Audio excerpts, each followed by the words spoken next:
The Catholic Church, said Newman, holds it better for the sun and moon to drop from heaven, for the earth to fail, and for all the many millions on it to die in extremest agony, than that one soul, I will not say will be lost, but should commit one venial sin, should tell one willful untruth, or should steal one farthing without excuse. You'll have to say it's beautifully phrased, ladies and gentlemen. But to me, and here's my proposition, what we have here, and picked from no mean source, is a distillation of precisely what is twisted and immoral in the faith mentality. Its essential fanaticism, its consideration of the human being as raw material, and its fantasy of purity. Once you assume a creator and a plan, it makes us objects in a cruel experiment whereby we are created sick and commanded to be well. I'll repeat that. Created sick and then ordered to be well. And over us to supervise this is installed a celestial dictatorship, a kind of divine North Korea. Greedy, exigent, I would say more than exigent, greedy for uncritical praise from dawn till dusk, and swift to punish the original sins with which it so tenderly gifted us in the very first place.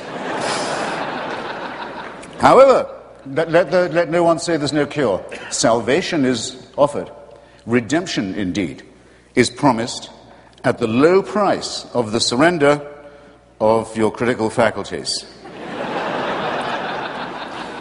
Religion, it might be said, must be said, would have to admit, makes extraordinary claims, but though I would maintain that extraordinary claims require extraordinary evidence, rather daringly provides not even ordinary evidence for its extraordinary supernatural claims. Therefore, we might begin by asking, and I'm asking my opponent as well as you when you consider your voting, is it good for the world to appeal to our credulity and not to our skepticism?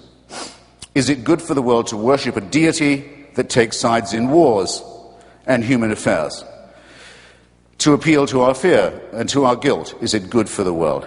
To our terror of death, is it good to appeal? To preach guilt and shame about the sexual act and the sexual relationship, is this good for the world? And asking yourself the while, are these really religious responsibilities, as I maintain they are? To terrify children with the image of hell and eternal punishment, not just of themselves, but of their parents and those they love.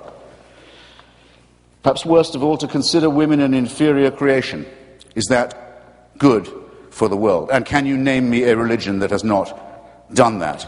To insist that we are created and not evolved in the face of all the evidence. To say that certain books of legend and myth, man-made and primitive, are revealed, not man-made code. Religion forces nice people to do unkind things, and also makes intelligent people say stupid things. Handed a small baby for the first time, is it your first reaction to think, beautiful, almost perfect, now please hand me the sharp stone for its genitalia that I may do the work of the Lord? No. It is, as the great physicist Steven Weinberger has very aptly put it, in the ordinary moral universe, the good will do the best they can, the worst will do the worst they can. But if you want to make good people do wicked things, you'll need religion.